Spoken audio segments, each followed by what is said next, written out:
resents is patriarchy. We're here to do work as men, as patriarchs. There's nothing more natural than being a father. Welcome back to the 21 Convention, second Patriarch Edition here in Orlando, Florida, live in 2020. We're about to finish off with our last speaker for the afternoon, and this is a man who's been involved with the 21 Convention since its inception. He's been here and a part of the family and a part of the crew from day one. As I've been involved and known him for the last 5 years, I've really come to appreciate his perspective, his depth and his ability to think things through. His charisma and the way in which he expresses them is a pretty awesome combination. And so I'm really excited for you guys to get to hear from him, especially because what he's going to be covering today as far as intentionally parenting your children, how to be able to take that perspective and combat a lot of the forces in the world that are trying to take our children away from us, whether that's actually or even just from a moral or a mental or an emotional perspective. He's going to give you men the tools to be able to keep them in your court, be able to serve them the best you can as fathers. So please welcome to the stage, Socrates.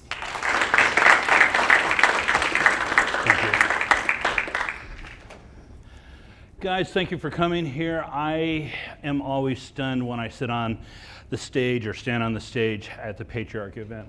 Like Tanner was saying, I've been a part of this from the very inception. Even though I was not at the first convention, I was very much aware of it. At the time, Anthony was a very, very young punk when he was doing it, and I just knew enough to stay out of his way, and he essentially took, at 17, $10,000 worth of cash debt from loan sharks to put on an event. I never thought it would happen. I thought there were some severe reservations regarding the event, what he was trying to do. The concept we had proven on a voluntary basis locally, but he decided to blow it up and put it in a hotel, and people were going to fly in and hotel stays, and it wasn't going to be a weekend event, it was going to be a week. And if you know Anthony, he gets it done. And at this point in my life, 12 years later, having watched him grow, develop, mature with these events, he has done just that, and I don't think I'll ever put money against him. And he has very personally, because of his gracious nature, asked me to come and talk about some of the ideas I've had, the things I was concerned with, and share that with some of the other guys. And that was nice. I thought it was going to stop, and that would be the last time I would talk.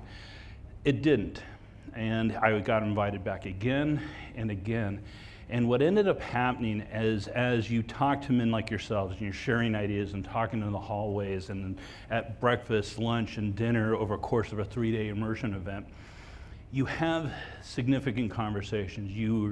Your social group expands rapidly. And because of each of the speakers usually tend to stay with the convention the entire time, you can sit next to these guys and talk to them, pick their brains, and you develop relationships with them. Additionally, the attendees are coming back multiple times, as well as the speakers, and so that there's this reunion of sorts that takes place within the 21 convention events and now the summits. Throughout that process, I went through a number of transformations as I grew and matured.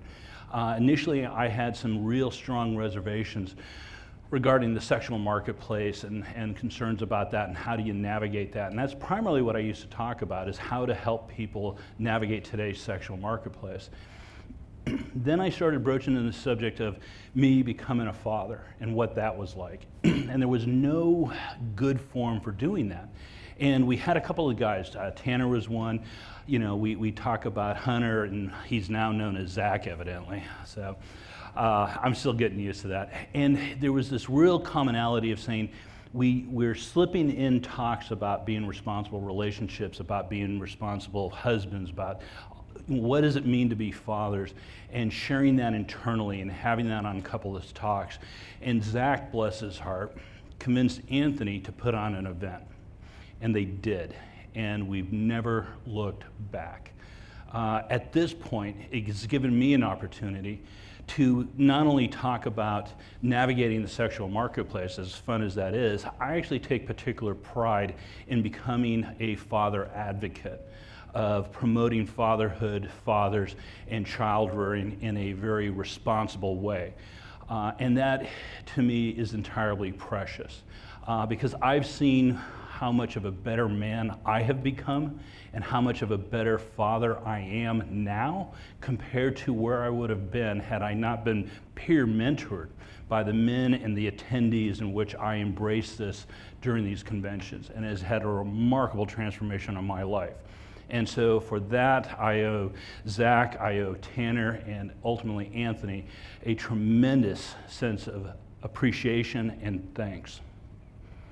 Now, with that being said, I'm going to be talking about your legacy and where it gets manifested.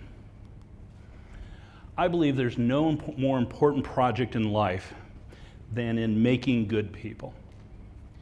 And I say that as a licensed architect. Let that sink in for a minute. I don't do residential work. It's all commercial based, it's all public sector.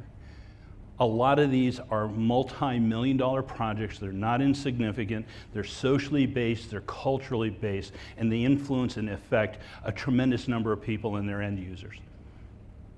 There is no architecture I can create that will give me more pride than developing good people.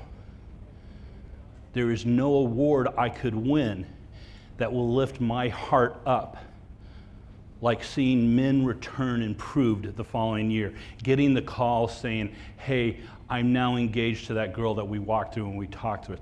I'm now having a child with my wife for the first time and sharing the excitement. I also had the ability recently where two of my talks I had engaged about the nature of a father taking on the role and responsibilities of changing a diaper and how important that is for protecting your family, protecting your child. But in most cases, it was primarily not dealing with the diaper and the hygienic element, but with the notion as you're developing a relationship with your child, that they learn to come to you in their time of need. And I was fostering and developing that pattern of behavior by example, not being words, not saying I love you, but showing you I love you, to a child who can't speak, and developing that pattern. And how important that was when she came to me as her primary choice to be cared for. Now, part of that is I told a diaper bag story, and it was a pretty big hit for that particular talk. It was so important that everybody convinced me the following year to come back and actually have the dad bag that I had and actually display it. This year, interestingly enough, one of our attendees, who's I consider now a friend, having seen him and spent time with him, and just sheer enjoy being around him, brings his brother to this event. The brother is an expecting father.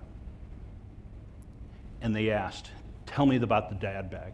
And so my partner, Mary Frances, last night brought it, and I had the opportunity to show him how to do it. Walked him through the process, here's this, talked about different things. And it wasn't so much what I said, what little information he got, the technical skills, the little things he would write down and put in his back pocket and use. The most important thing you do is how you made him feel. And very much when you talk to somebody, it's not what you say, it's how you make them feel that becomes important.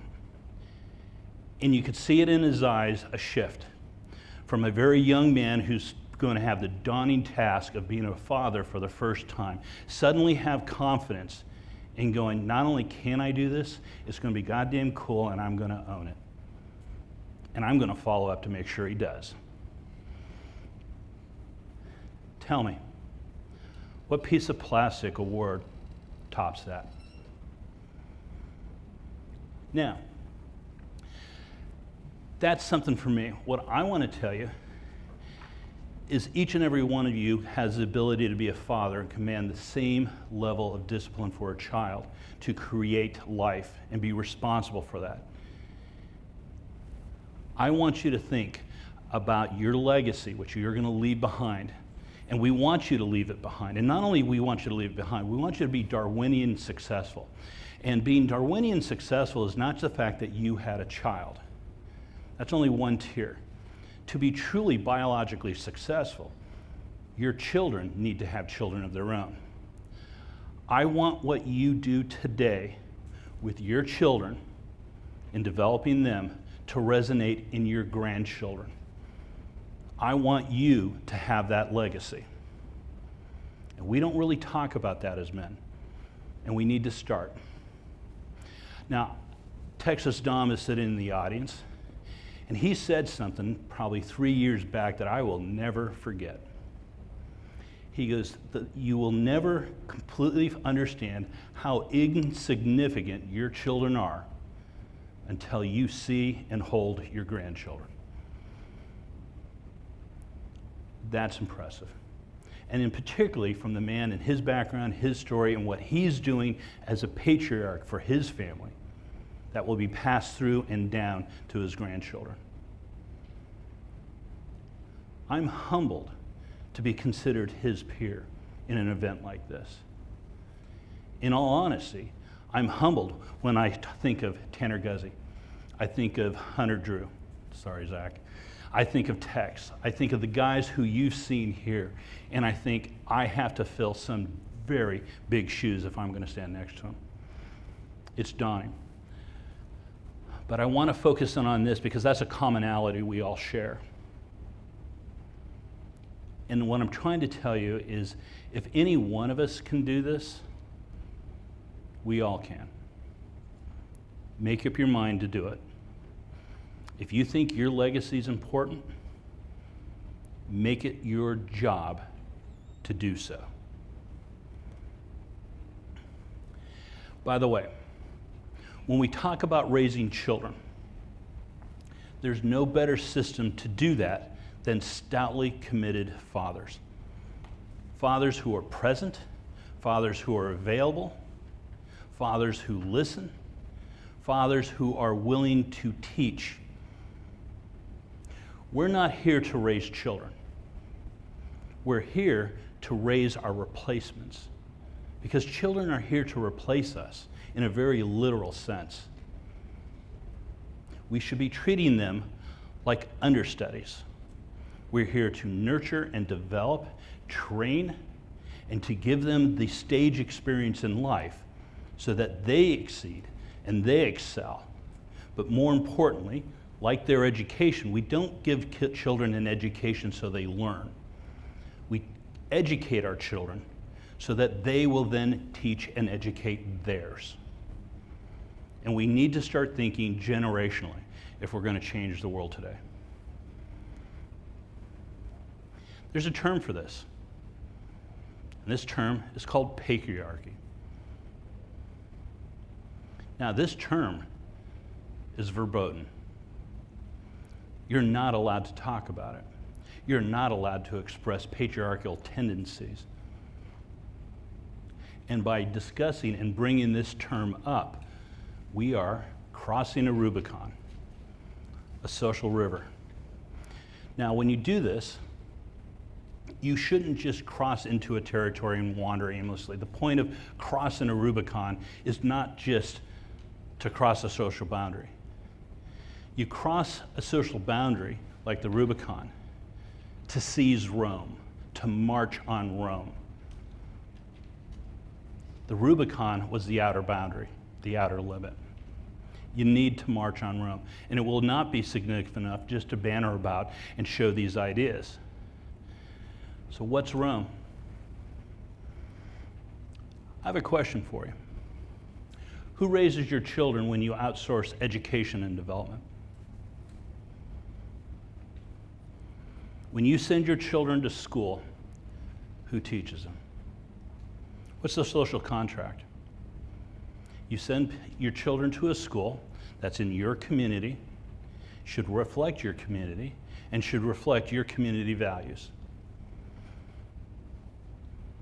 Can we honestly answer the question that that social contract is being adhered to, honored, respected? Or is our education system being used and leveraged to corrupt our children, to change their value systems, and to change the future in a way in which their handlers prefer? And it's not just at a university level. you're going to find intersexuality and critical race theory presented in grade school. Why is it okay to have BLM posters in a grade school, but you can't have an American flag? So, I think Rome, quite literally, is commanding the power to educate and develop your children. It's subtle, but I think it's terribly influential. So let's go with the basic concept. The children who have the brightest perspectives in their lives are the one most thoroughly parented. Anybody disagree with that? I know we've talked probably at length over the last couple of days about fatherless homes, the disadvantages children have when they don't have fathers, crime, behavioral issues, substance abuse issues, all the things that we talk about, that plays a role. And if that's true, what would it look like if children were over-parented or over-fathered? Would that change a child's life? And how significant would that be? Would it be the same if we're talking mothering? What happens when you over-mother a child? They're over-mothered, right? They're over-nurtured.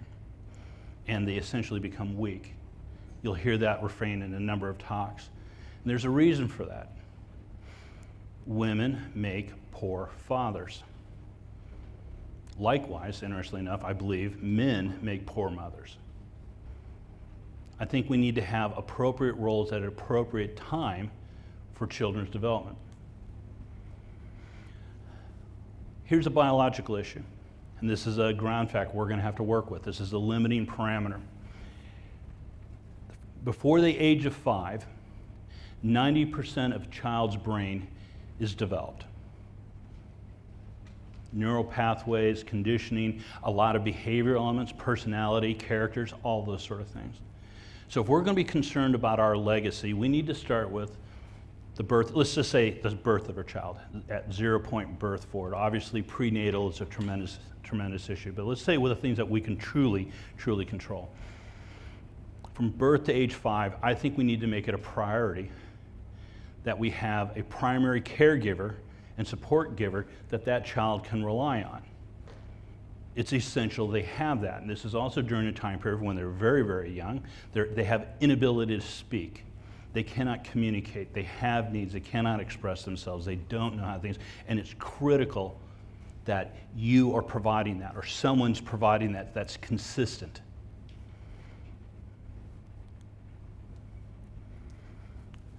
What's the earliest form of abuse? It's going to be neglect. When they're not cared for, when they're not provided for, when their security needs are not met. And this can take a lot of forms, really some very, very benign forms. This could be a baby who's left to cry because it just needs to cry it out. As an adult, what would we do if we see somebody who cannot speak our language in duress, panicking, crying, and we were just because we couldn't communicate with them? Just let them cry it out. What type of psyche do you think gets developed here? The ugly reality is this is a source of codependency and substance abuse issues, addiction. This is where it starts to develop. The brain doesn't develop appropriately. They have needs that are unresolved. And unresolved needs don't just disappear, they get carried forward. And biological imprinting takes place. And as adults, people who were neglected as children tend to turn to alcohol and drugs, sexual promiscuity, risky adverse behaviors. And that has consequences.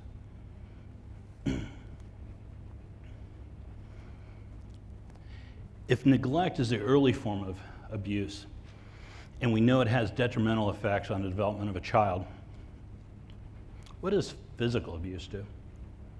And I don't mean criminal physical abuse. I mean generally parental discipline, corporal punishment, smacking a child when they just fucking need to listen. Shaking a child because they won't listen. What do you think happens? All the issues we talked about just a second ago are compounded. Ultimately, on a moral issue, why is it okay to hammer a child with a fist or a slap or a belt, but you can't do it to your spouse? Because, won't she listen sometimes too? Woman, just fucking listen. How about grandma? Is it cool to slap grandma one? Because I know she's senile, dementia's setting in.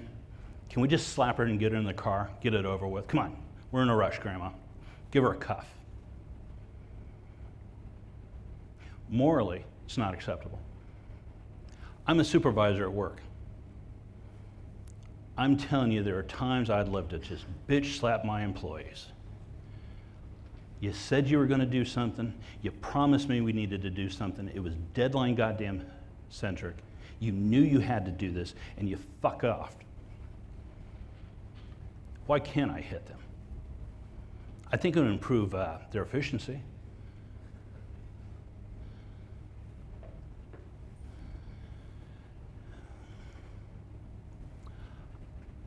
The danger here is also more than just manifolded in brain development.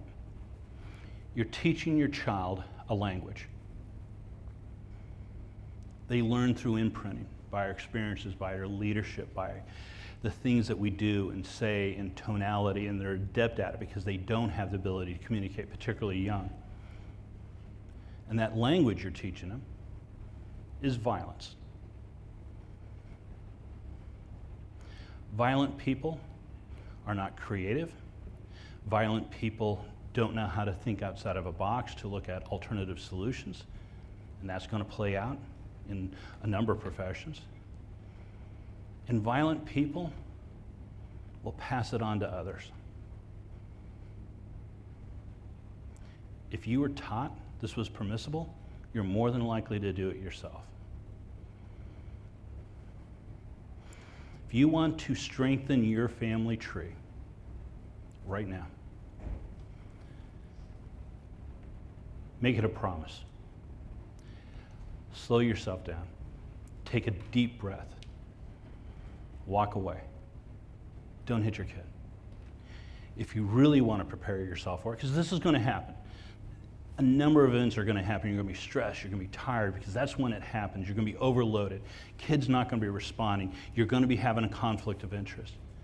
Prepare yourself in advance. Have the skill sets involved right now, today, to handle that situation before it comes to this.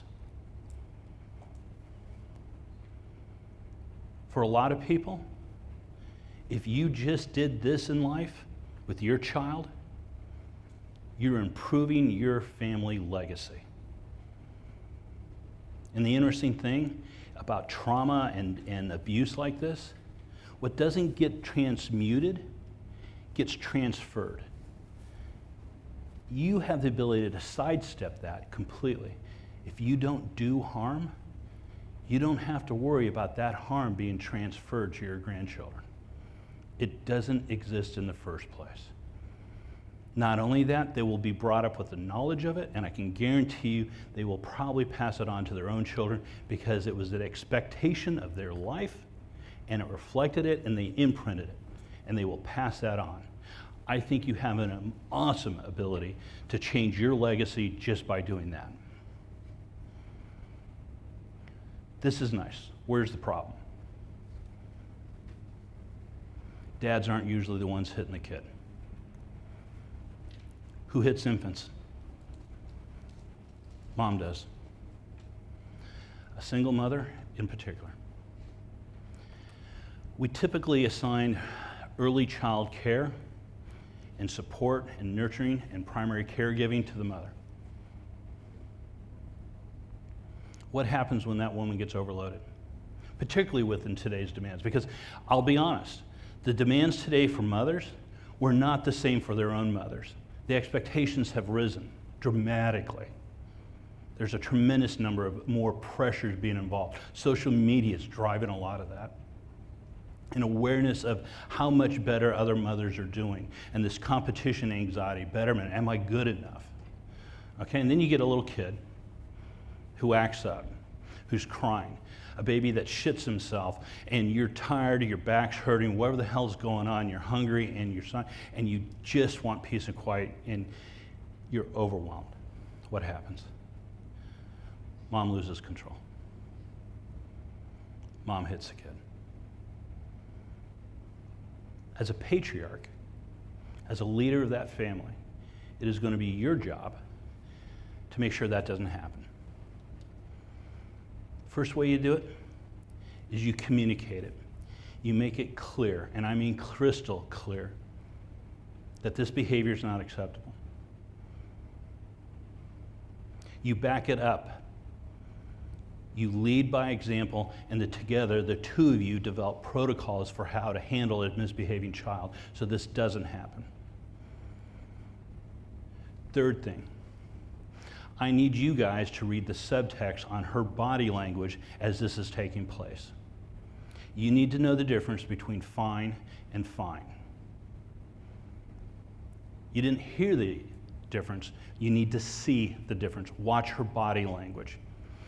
I know a lot of you guys watch Shark Week. What does that have to do with parenting, particularly a woman's behavior? There's a difference between a shark gracefully moving through the water, a woman moving through your house. Mom moves naturally in a particular way. But mom's agitated, she starts to stiffen up. Sharks that attack will arch. Moms do similar type things. You need to know when a shark is getting territorial and when a shark is getting overwhelmed, because just in a minute you're going to get bit. Someone's going to get hurt. You need to recognize when mom starts to show those sort of behaviors, very much like a pre-attempted shark attack, how to defuse that situation. You need to intercede, to intercept and disrupt that pattern. In a previous talk, I used the example of changing a baby's diaper. Saying, now's the time I'm going to do it. I'm going to be diaper daddy. I'm going to take care of this shit and do an amazing job at it. I'm going to make sure that I'm not just changing the diaper, because that's not your primary task. Your task is to care for the child, not the diaper. Diaper is a technical element. And so I talked about that. I talked about setting yourself up to have a go bag, very much like a get out of Dodge bag. Okay, that's already kitted out. It's it's almost like a medical bag as well. It's an arrangement of tools and equipment. Make sure mom has one too. Make sure you pre-stage things, cache stuff around the house. Like I think a great one is in the restroom. Have stuff you can grab immediately in case you need it. Okay, and be prepared to do it. Now, it's not just changing the diaper. You've taken care of the baby. You need to throw the baby on your shoulders, dance around a little bit, come back to mom, and take care of mom, because she's overwhelmed. You have a second casualty you need to deal with. All right, and you need to attend that. And the things to do: get mom off her feet, get her to decompress, and start picking the low-hanging fruit around your life. And there are going to be plenty of them, particularly with a young child. Cleaning the dishes, picking shit up, making sure mommy has a glass of wine and say, babe, I got this for a while. Let me take the kid for a walk. Let me do something, okay? These aren't just gendered sex roles. You need to make sure you can laterally move and take care of your family so your legacy isn't abused.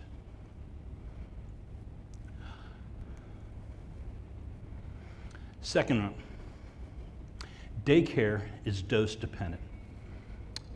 A principal tenet of toxicology is that the dose makes the poison. Why do we believe we can outsource child care and development cheaper, better, more efficient than the primary caregiver that gave birth to that child? I know we do.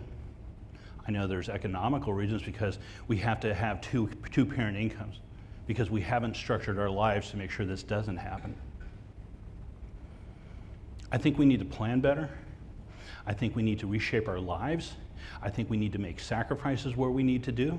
And I think we need to lead our families to make sure that this doesn't occur because of the behavioral issues that come with daycare. It's a law of the jungle there. All right. We want to make sure our child's properly socialized. How do you properly socialize a child?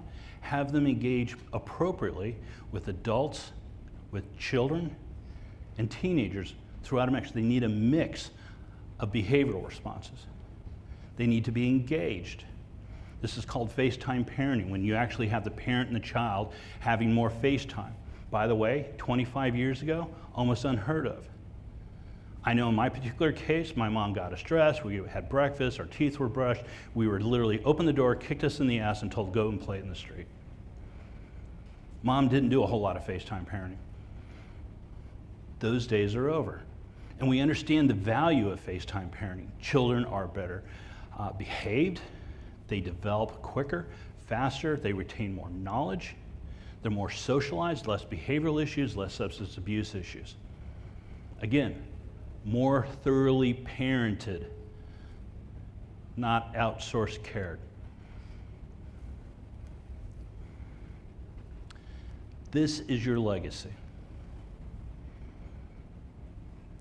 If your legacy is important to you, if you want your legacy to outlast you, make it your job to be successful. Make it your job to make these things happen.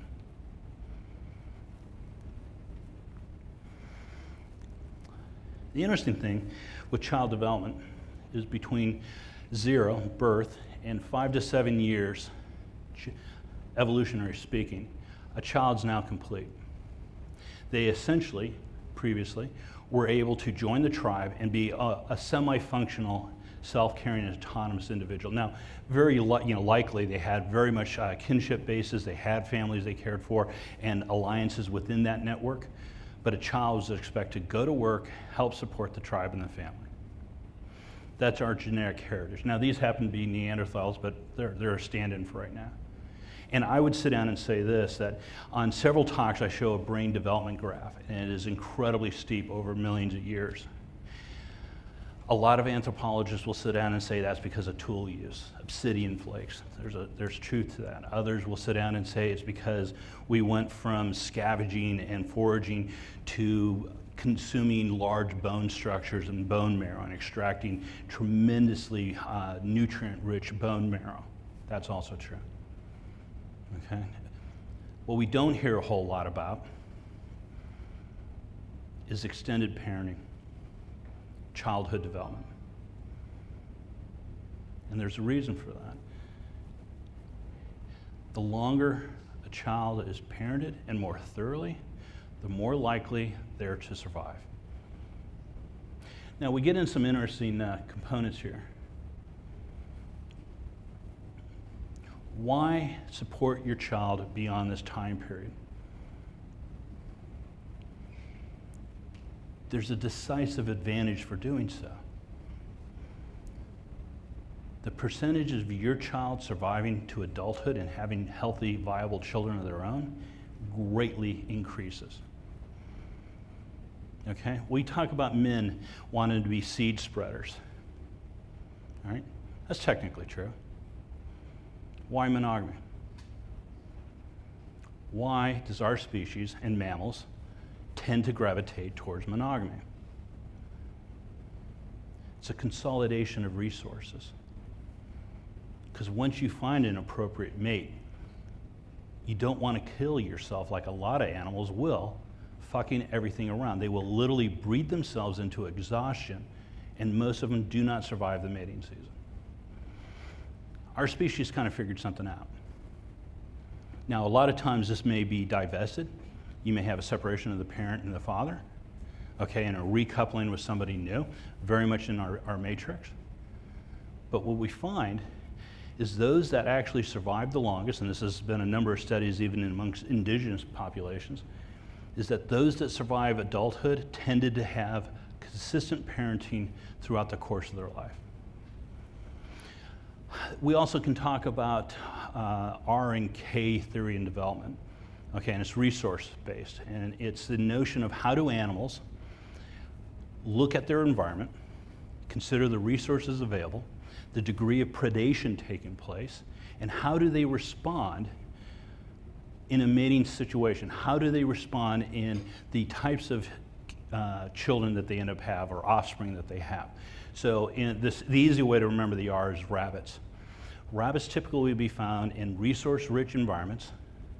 Predation is incredibly high, and their solution for survival is to have as many fucking rabbits as they goddamn can produce. They will literally fuck like rabbits, okay? That their defense mechanism, quite literally, is breeding. They will outbreed the competition's ability to eat them, all right? K theory, or K-selected animals, tend to really safeguard their children. They come in and resources may be low, predation may be low, parental investment goes up. We like to think humans are primarily K-selected. The reality is archaeological evidence, anthropological evidence says we switch depending on the situation.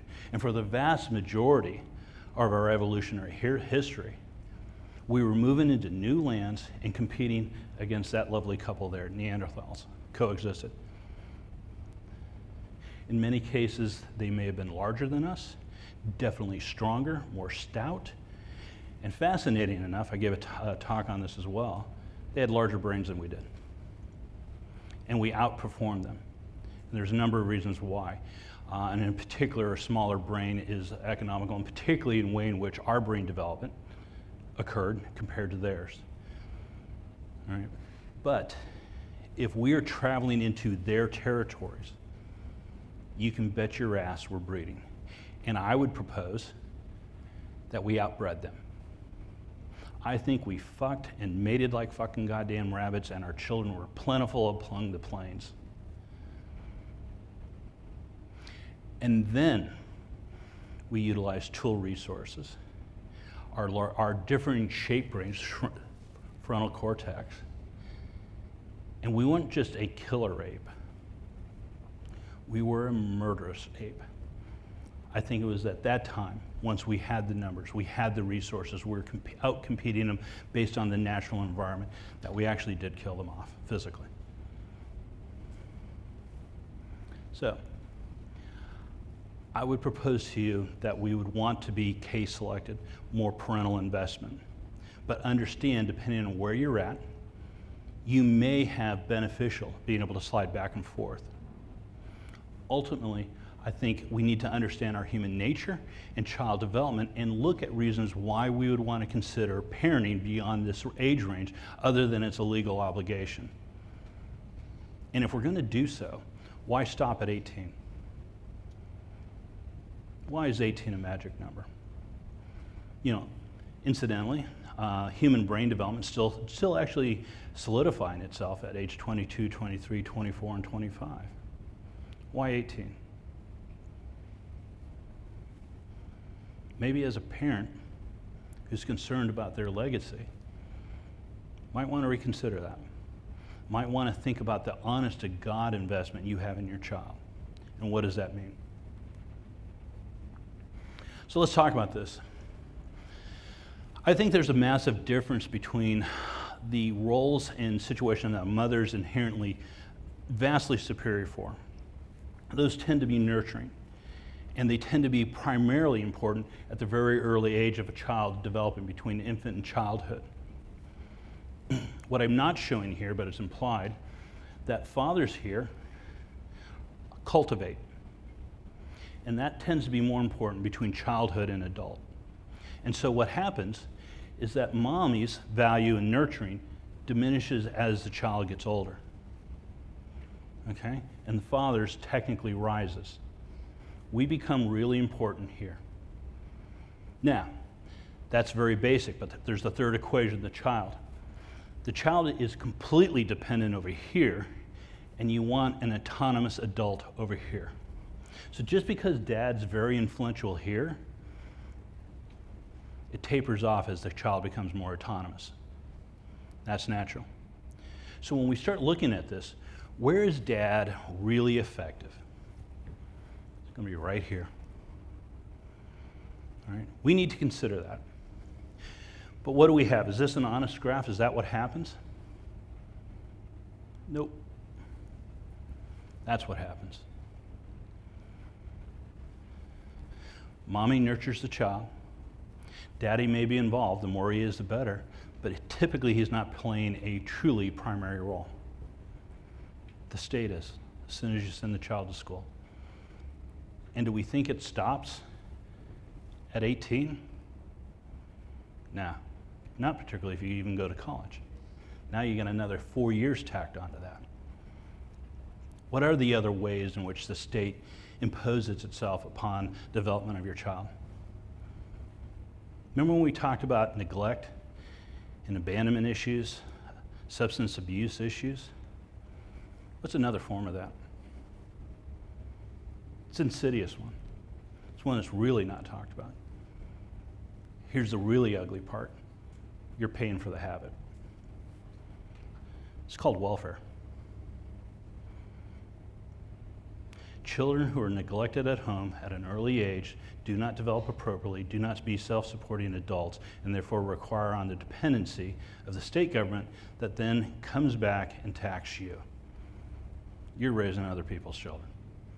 No, let's be really honest. You're paying for other people's children. I think we need to seriously, as a group, look at this. I think we need to change this. I think being a patriarch, we should be looking at something completely different. I think we need to make sure dad is involved in the child's life in here a hell of a lot more. What are some of the ways that that could happen? What would that look like? Well, quite honestly, getting involved in your child's education.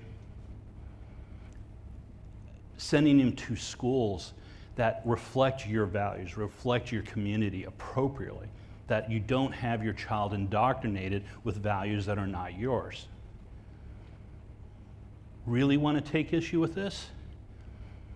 It's called homeschooling or online schooling. And there's a whole series of ways in which that can take place. And that, by the way, interest in this is dramatically growing. And there's reasons for this, because the social contract is failing. We can no longer trust that we can send our children to Rome and that they will come back representing us or our families. I'm going to say something else. I'm going to sit down and say COVID has given us a tremendous opportunity. A tremendous opportunity. I'm an architect. I have to go to an office, to a studio, to conduct business. COVID made it possible that I could work from home. In many cases, mandated it. Industries that would never have entertained remote employment were now forced, for their own survival, to make sure it occurred, to stay in business, to stay alive. And if we don't take advantage of this and go back to the way it was, we're going to lose our children because it's going to be too convenient not to. We aren't going to be able to solve the problems of making sure that we're involved because the demands on us are going to be too spread. I think it might be terribly interesting if not only that we talk about doing remote homes, what would happen if you had a child doing home lessons while you worked? And instead of spending time with your work family, you actually had coffee with your child. Went and had a water break at the water cooler at the fridge with your child. Was involved in their homework like a team member asking a question. How about instead of take your daughter to work day, she sits on your lap while you work or have a conference call? Is that obscene? I know several employers that would have a problem with that. I think employers have no problem having you take business phone calls early morning, late at night, weekends, holidays, vacations, whatever the fuck it may be, to handle their business. Because you're essential. They need to make that call. Let's reverse that. How many families have really bitched about business interfering in their lives? I'll ask you this question too. How willing do you think your employer will be for you to stop working to answer a call from home? To field the same questions you would here, but in an office? I don't think too many. Why aren't we having those conversations? Because they're in a degree of power and you're not. And COVID has changed that. I think the cat's out of the bag. I think the cat's out of the bag and we have short time to seize upon this opportunity. I would love to see men seriously consider how to function, how to create a home business so that the family gets involved. Let me just give an example. I'm an architect. What would it be like for me to set up a small home office and had my daughter on a regular basis with me, watching what I do, seeing the things I do? What do you think she would learn? The problem with the existing model is while you are providing, nobody sees it. You're providing and they don't see it. Do you think you're going to be really, truly appreciated? Elliot Hulse was talking about it in his family, how his wife does this amazing job. While he's working and doing things, the kids are writing notes and they're acknowledging how thankful they are for Dad, for the life that they have, the things that they enjoy. That is freaking amazing. But they're having to be cultured for it because they can't see it. And I'm not knocking Elliot or his wife. I'm so goddamn grateful that woman exists to do that for him, because it regenerizes him to be a stellar father for that family, and his legacy will thrive. What would happen if your child on a daily basis, instead of seeing you go off to work, or worse yet, sleeping when you went to work, knew you were right around the corner, that anything happened, Dad was there, when the child needs Dad the most, right? What if, I don't know, what if you wake up in the morning, and you wake up with the kid, and the two of you go exercise together? What if you sat and did different functions? You made a tradition out of doing these things on a daily basis. Maybe it's certain education here. Maybe it's a different form of education at STEM classes in the afternoon. And so the child's programmed to do that. And then maybe it's jujitsu in the evening. Maybe the child helps make lunch with you and you have lunch together so they develop cooking skills. These are things we can teach our children, and it's essentially we do this. All right? I don't want to see us be diminished by the natural gradient of existence, of us not being involved here, minimized, marginalized. How do you hold on to a legacy, create a legacy, if you weren't there to create it? What would your child truly want more? How much more money could you make until it impacts that child's life in a way in which your presence lacks? I think we have an opportunity here. I think we need to discuss this. I think we need to understand the value of fathers. I think we need to champion it. But I think we need to fundamentally restructure how men think of themselves. I think we need to fundamentally think about how men integrate themselves into their family and how their family structure works. Gentlemen, there's an ugly reality. And that reality is you need to be thinking more than 20 years in advance. And all the processes that need to take place for proper parental development for the child, over-fathering, an abundance of fathering, and what it means to parent a child all the way up through that. And the reason why we look more than 20 years in advance, because that's where you're going to be judged. That is when the age in which your child will look back on their lives and judge you. This is the area and time that your legacy will be manifested. And gentlemen, I want to know in 20 years' time, when your child thinks of you, that your child says, "I love you, Daddy." Make this happen. Thank you.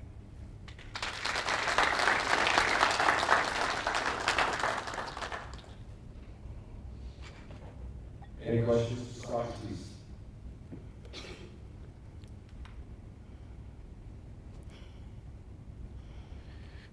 Fantastic job. Really enjoyed it. You actually brought up something that a lot of people ask us men, and we are technically trained to think in one way, but looking at this graph, what are your thoughts of, especially in the second half, stay-at-home fathers?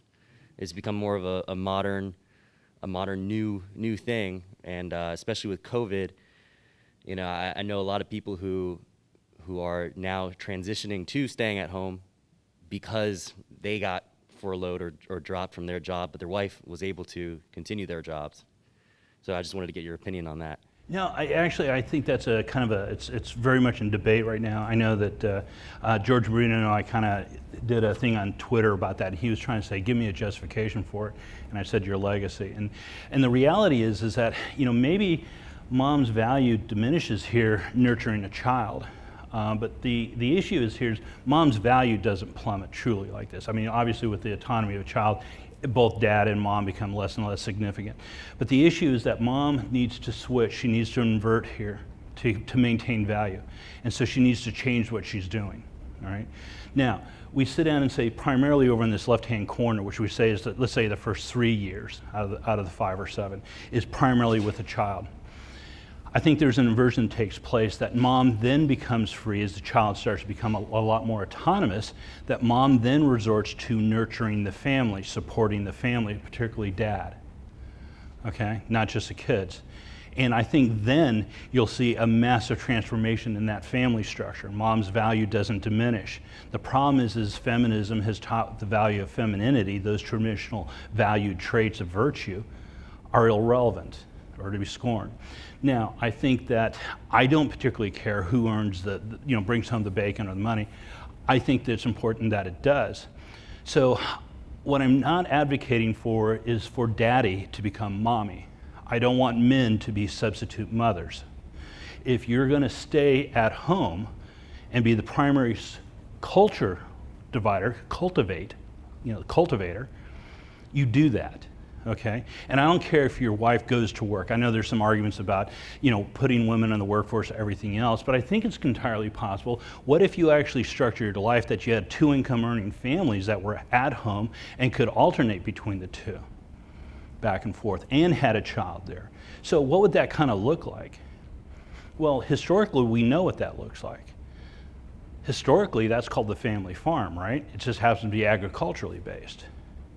But we live in a digital environment. Why can't mom and dad be providing digital services at the home and still be able to care and take care of a child? It's not uncommon for a farmer to take their kid along the daily chores and taskings at a farm. Why would it be impossible for me to have my daughter sitting on my lap while I attended a Zoom meeting on an architecture project? I've never been, my folks are from Montana out west. To roll up on a farm and talk to a farmer that had their kids standing there, nobody crossed eyes at anybody. That actually seemed entirely normal. It would be odd to run a freaking farm where your child wasn't involved. Imagine being a farmer with children on the farm that didn't have the ability to farm themselves. There's something wrong there. So what happens if, in my theory of, if I'm running an architectural studio and my wife is doing something else, and it has to be outside of the home, okay? Am I diminished as a man? If I'm cultivating, providing for my family, protecting them, and taking my legacy serious? Let me ask you this question too. What the fuck do I give a shit what you think about me if I'm taking care of my goddamn child the way in which I believe and I can control? Fuck you. All right? I have no shame that way. I will actually take pride in that shit. I will own that. I'm not like you, and my child won't turn out like yours. That sort of understanding the why can greatly enhance the doing. Then it's just a matter of what and how. Ultimately, I think that it's terribly important that we actually spend more time with our families. And not just sort of playtime, not just FaceTime parenting, not just being the parent doing the teaching and the school work and the PTA meetings and all that stuff. I think we need to reintegrate not only parents with the child's life, I think we need to integrate our children into our own life. I think it's an aberration of nature that we've actually somehow managed and negotiated a separation of the two. Isn't it weird to have to get up and commute more than an hour away to go to work? And we're not talking hunting and gathering, where you have to pursue the animals. We do this on a regular basis. I think there are a lot of guys that actually view work as an escape from their families. I've also seen very, very firsthand and up close a man who had a negotiated gender role with his wife as to where the responsibilities would fall. She was going to take care of the family, he was going to go to work. Everything was fine here. As the kids get older, what's happening here? Mommy is still nurturing, because that's what mommy does. Mommy doesn't know how to cultivate like dad does, because it's not in her nature. And mommy essentially raised the children. And these kids were essentially fatherless for the most part of their lives. Now, they had him, they did things on weekends, they did other things. He was a good and loving father. But the kids didn't quite turn out the way they would have anticipated, liked, or desired. And it was catastrophic. In fact, he's alienated from his children. And this is somebody I was close to and know. And to see the vast disappointment, the dejection that takes place on having not only failed yourself, but your children. To know it and not do anything about it from that point forward. I think we need to look at these things, and I don't have all the answers. I think we need to be discussing this. I think we need to find examples of this.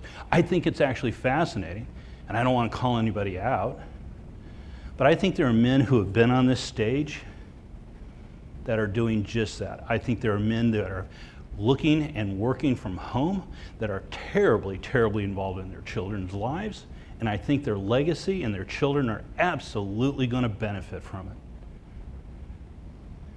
And I'm envious as shit.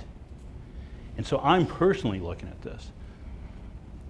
During COVID, I actually was forced to go into work. I was considered an essential employee.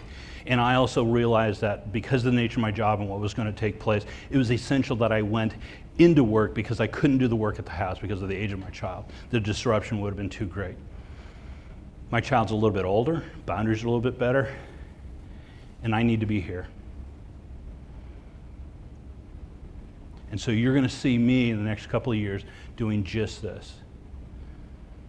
Just like I moved from pickup and game to relationships, something I was always positive about. That's how I started. My first talk was about relationships when this event was all about pickup.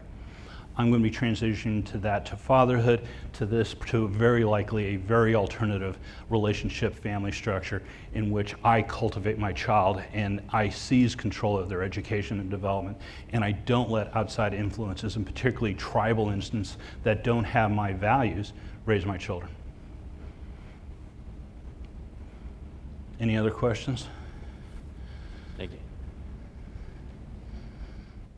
Excellent speech, Mr. Socrates. My name is Zach. It's nice to meet you. Thank you. Pleasure meeting you, Zach. During your speech, you were talking about laying hands on children. You were talking, it's not okay to hit a child. And I was like, that's absolutely not okay. And then you talked about, well, what about your spouse? I was like, that's definitely not okay. You know, that's not what men do.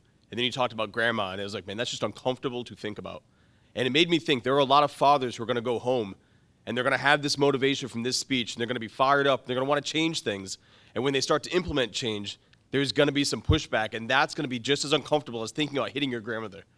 What advice do you have to those men to overcome that uncomfortableness which comes with change? That is truly going to be the challenge. The issues that we talk about, your reaction. Remember, striking somebody is going to be trying to avert your will, but in many cases, it's to reduce tension when you lash out.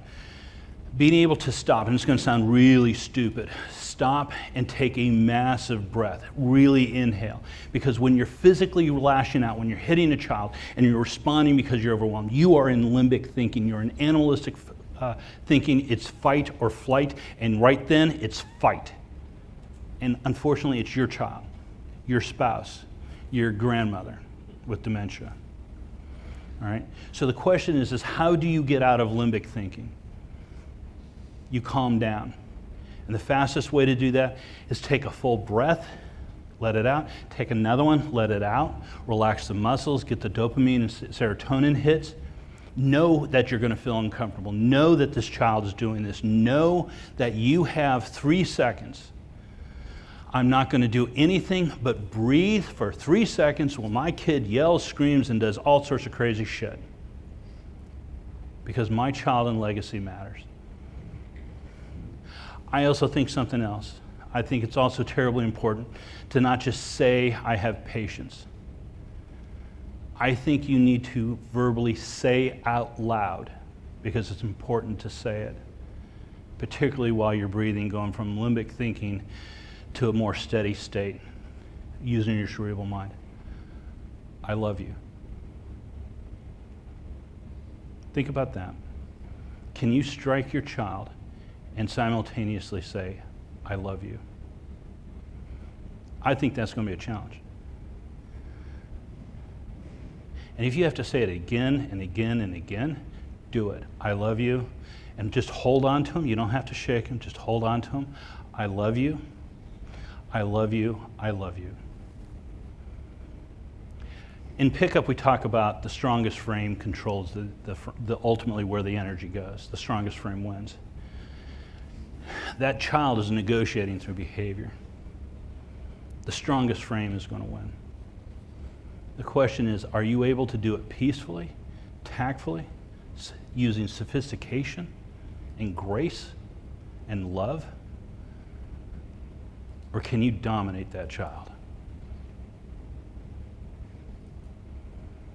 So I think there's a number of skill sets to do. I think also that a lot of these things, we ignore the child's behavior, the boundary setting. You know, so it gets broached, and we have to reestablish the boundary. And when you reset any boundary, I don't care if it's with adults, with children, your employer, anything, it's harder to reassess that boundary and reset it than it is had you just maintained the boundary to begin with. Understand that nature. Understand you're better off to appropriately discipline a child, to let them know that they have boundaries before they really push the boundaries too far. I think there are times, I know personally, I've been laying on the bed, I'm home, I'm exhausted, I just want to get a load off my feet and just say, fuck it, I'm done. You know, after 12 hours of work and stress, and my kid is just all over me, and the kid's demanding attention, and it wants attention, it misses me, and I love her, and I just want to be fucking left alone. What's more important? The 5-10 minutes of me getting peace, solitude, or me doing the hard thing, rolling out of bed, achy back, sore feet, tired, picking her up, telling her I love her, hug her, and playing a game with her. Understand we make value-based behavioral judgments on a regular basis. I think that is one in which we need to prepare ourselves for. I think we need to cultivate ourselves for it. And I think we need to support other men in doing so. I know personally there are some other speakers here in the convention that I love. We respect each other. We have very diametrically opposed views on this. I think that's in part culture. I think they've done a tremendous job raising their children. It's flat out, proof's in the pudding, right? But I want more for them. And so when we disagree about these sort of things, it's a critique and criticism, not out of I mean ill for the individual, but I want more for him, his family, his children, I mean them well. So you may hear myself and some other people kind of in disagreement on some of this. That's totally cool. But just understand that I want more for their children, them. I want more for myself, and most definitely my children. And when we talk about this, I want more for you. Any other questions? All right, good up to Socrates. Thanks, guys. What he represents is patriarchy. We're here to do work as men, as patriarchs. There's nothing more natural than being a father.